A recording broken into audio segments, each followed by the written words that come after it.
Hello students, last video हमने contract की definition and offer and acceptance cover किया था। तो आज की इस वीडियो में हम एसेंशियल एलिमेंट्स ऑफ ऑफर के बारे में बात करेंगे। एसेंशियल एलिमेंट्स ऑफ ऑफर मतलब एक ऑफर में कौन कौन से एलिमेंट्स होने चाहिए तब जाके वो वैलिड कहलाएगा। एक तरह से हम फीचर्स कैरेक्टरिस्टिक्स भी बोल सकते हैं इसको, मतलब एक ऑफर में ये चीज़ें इंक्लूड होनी चाहिए। तो चलिए स्टार्ट करते हैं फर्स्ट एलिमेंट से। There must be two parties, मतलब कि एक ऑफ़र को कंप्लीट होने के लिए दो पार्टीज़ का होना ज़रूरी है, एक ऑफरर एक ऑफरी। हमने लास्ट वीडियो में ऑफ़र एंड एक्सेप्टेंस को डीपली कवर करा था एंड ऑफरर एंड ऑफरी को भी डीपली कवर करा था। जिसने नहीं देखा तो वह आप जा कर के देख सकते हैं, डिस्क्रिप्शन में मैंने लिंक दिया हुआ है। अभी के लिए आप ये समझ लीजिए जो ऑफ़र दे रहा है वो ऑफरर और जिसको ऑफ़र मिल रहा है वो ऑफरी। तो इन दोनों का होना ज़रूरी है, जब जाके एक ऑफ़र वैलिड हो पाएगा। नेक्स्ट आता है हमारे पास ऑफ़र मस्ट बी कम्युनिकेटेड। अब इसका क्या मतलब हुआ? इसका सिंपल सा मतलब हुआ कि the person to whom offer is made, यानी कि यहाँ पे ऑफरी की बात हो रही है, has complete knowledge about the offer, because without knowledge of the offer acceptance can not be given. अब इससे रिलेटेड हम एक केस लो देखेंगे, लालमेघ शुक्ला वर्सेस गौरी दत्त। तो ये बात है कानपुर के शहर की, जहाँ पे गौरी दत्त नाम का एक सेठ था, उसका नेफ्यू कहीं गुम गया था। तो जैसे उनका नेफ्यू गुमा वो बहुत टेंशन में आ गए और उन्होंने अपने नौकर लालमेघ शुक्ला को कहा, जाओ जाकर मेरे नेफ्यू को ढूंढ कर लाओ। अब लालमेघ शुक्ला निकल पड़ता है उसके नेफ्यू को ढूंढने के लिए, लेकिन 2-3 दिन तक लालमेघ शुक्ला को उसका नेफ्यू नहीं मिलता। तो गौरी दत्त बहुत टेंशन में आ जाता है और अखबार में छाप देता है कि जो भी मेरे नेफ्यू को ढूंढ कर लाएगा उसको मैं 501 रुपये का इनाम दूंगा। फिर 2-3 दिन बाद वापस लालमेघ शुक्ला आता है और उसके नेफ्यू को ढूंढ लाता है। तो गौरी दत्त लालमेघ शुक्ला को बहुत शाबाशी देता है। फिर लालमेघ शुक्ला वहाँ से चला जाता है। तो जैसे ही लालमेघ शुक्ला मार्केट में जाता है तो लोग उससे पूछते हैं, भाई तेरे को इनाम के 501 रुपये मिले? तो लालमेघ शुक्ला बोलता है, भाई कौन से 500 रुपये? फिर लोग उसको एडवर्टीजमेंट के बारे में बताते हैं। फिर लालमेघ शुक्ला वापस जाता है गौरी दत्त के पास और कहता है, भाई मेरे 501 रुपये। तो गौरी दत्त उसे 500 रुपये देने से मना कर देता है। तो जैसे ही गौरी दत्त उसे 500 रुपये देने से मना करता है, लालमेघ शुक्ला उस पर केस कर देता है। लेकिन लालमेघ शुक्ला वो केस हार जाता है और कोर्ट ये कहती है कि भाई तुम्हें ऑफ़र की नॉलेज नहीं थी तो तुम उस ऑफ़र की एक्सेप्टेंस नहीं दे सकते। तो वही बात आ गई इस केस लो में भी कि जब तक ऑफरी को ऑफ़र की नॉलेज नहीं होगी तब तक वो एक्सेप्टेंस नहीं दे सकता।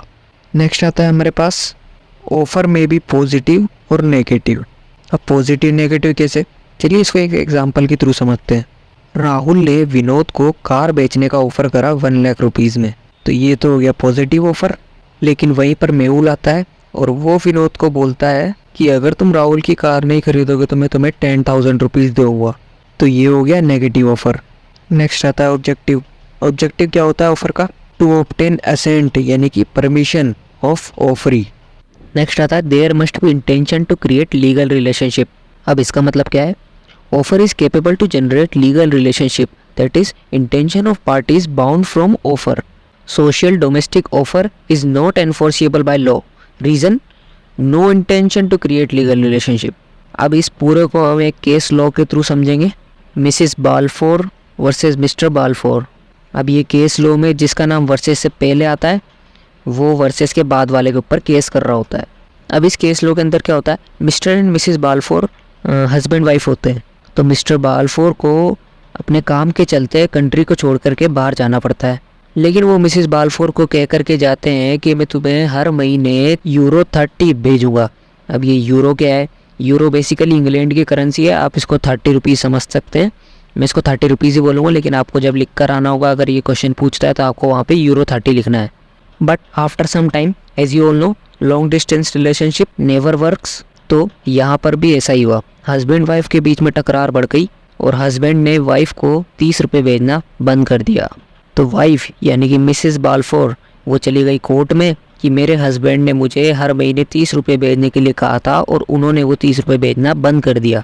तो यहाँ पे मिसिस बाल्फोर केस हार गई और कोर्ट ने कहा, भाई ये तुम्हारे घर के डोमेस्टिक मसले तुम घर तक ही रखो, यहाँ पर कोई लीगल कंसिक्वेंसेस राइज नहीं हुई है, तो ये एक वैलिड ऑफर नहीं है।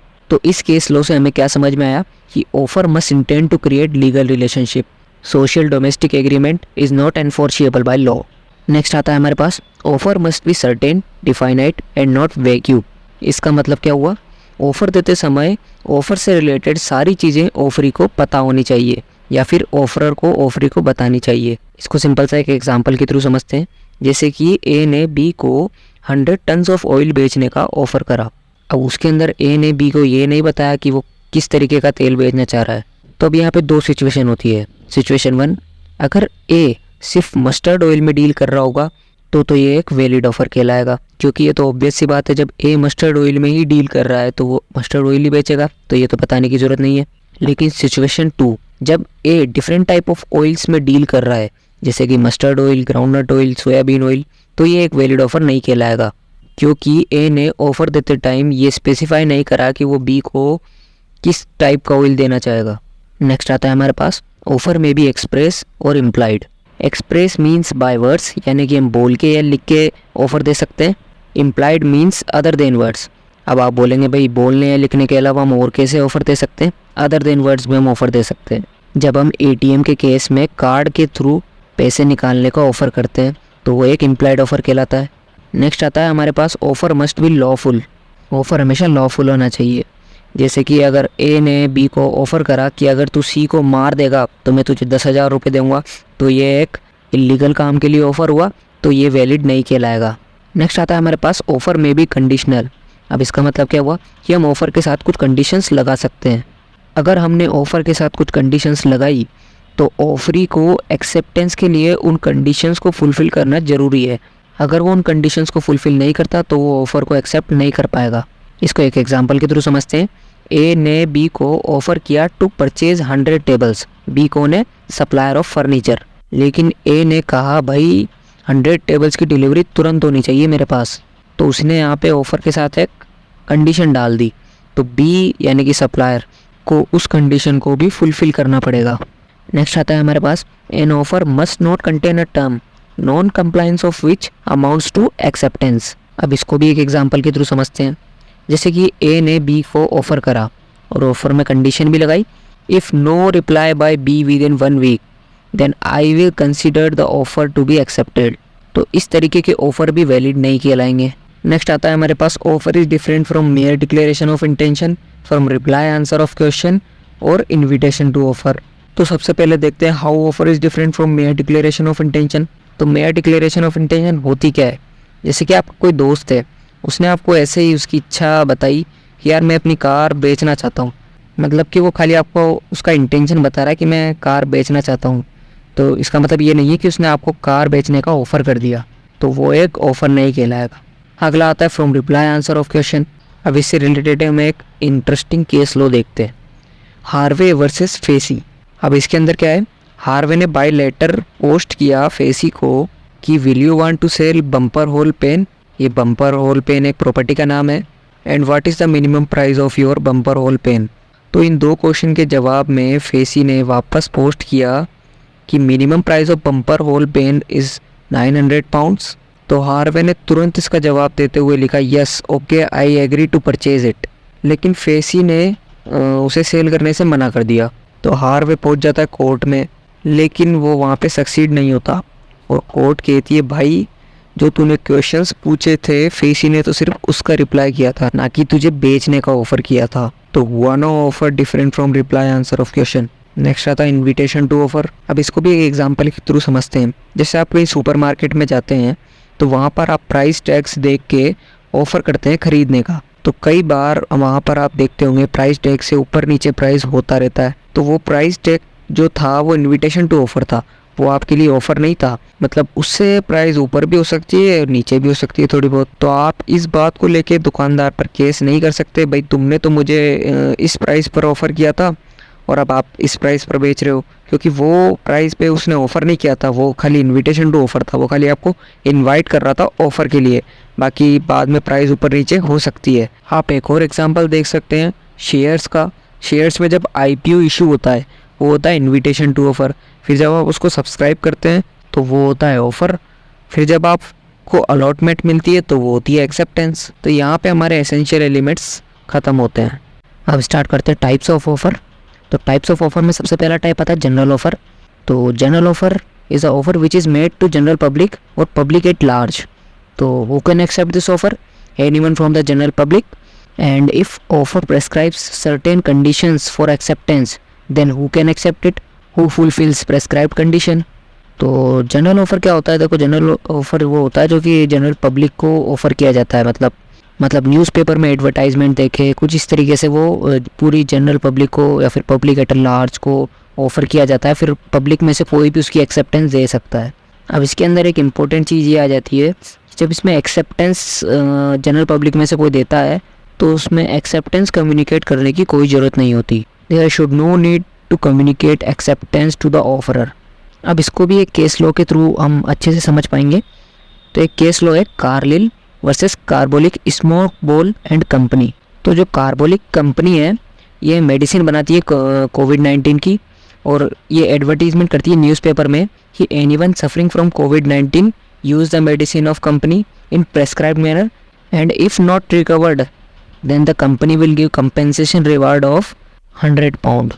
Then Mrs. Carlyle, who was suffering from COVID-19, read the advertisement and used the medicine of Carbolic company in prescribed manner, but she is not recovered. फिर जैसे ही वो रिकवर नहीं होती तो वो कार्बोलिक कंपनी से कंपेंसेशन मांगती है, तो कार्बोलिक कंपनी वाले उसको मना कर देते हैं और कहते हैं कि आपने हमारा ऑफ़र एक्सेप्ट किया था तो आपने कम्युनिकेट तो किया ही नहीं, हमें तो पता ही नहीं था कि आपने हमारा ऑफ़र एक्सेप्ट किया है। तो इस बात को लेके कार्लिल कार्बोलिक कंपनी के ऊपर केस कर देती है और कार्लिल वहाँ पे सक्सीड भी हो जाती है, और कोर्ट ने बताया कि the offer made by the Carbolic company is general offer and in general offer there is no need to communicate acceptance to the offeror, और कार्लिल को अपना कंपेंसेशन वापस मिल जाता है।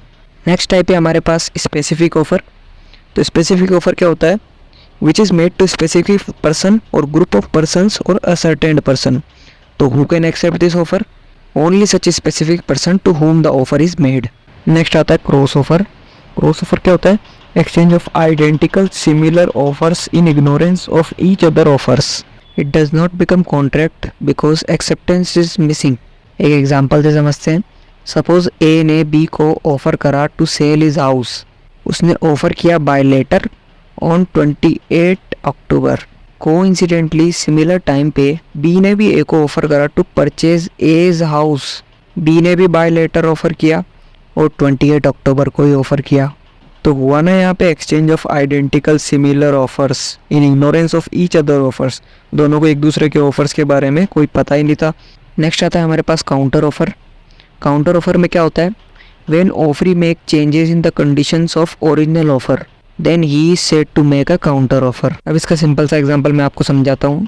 जब आपकी मम्मी सब्जी लेने जाती है तो सब्जी वाले से पूछती है कि भिंडी क्या भाव दी, तो सब्जी वाला बोलता है 40 रुपये किलो। तो मम्मी बोलती है कि 20 रुपये किलो में दे रहे हो तो ले लूँ। सब्जी वाले ने 40 रुपये किलो में मम्मी को भिंडी ऑफ़र करी, लेकिन मम्मी ने भिंडी के ऊपर काउंटर ऑफ़र मारा कि 20 रुपये किलो में मैं लेकर जाऊँगी। तो ये होता है काउंटर ऑफ़र। नेक्स्ट आता है हमारे पास offer for certain time period. इसके अंदर क्या होता है? When time period for acceptance is given in the offer such offer must be accepted within prescribe time, otherwise the offer will revoke. मतलब कि जैसे किसी ने आपको कहा कि मेरी कार खरीद ले, 1 घंटे के अंदर अंदर जवाब दे देना, तो मतलब आपको 1 घंटे के अंदर जवाब देना पड़ेगा, 1 घंटे बाद वो आपको कार नहीं बेचेगा। तो ये हो गया offer for certain time period. तो चलिए आज की इस वीडियो को बस इतना ही रखते हैं। आई होप आप लोगों को समझ में आया होगा। नेक्स्ट वीडियो में हम revocation of offer and essential elements of acceptance पढ़ेंगे। तब तक के लिए like, subscribe and share my channel. Thank you so much.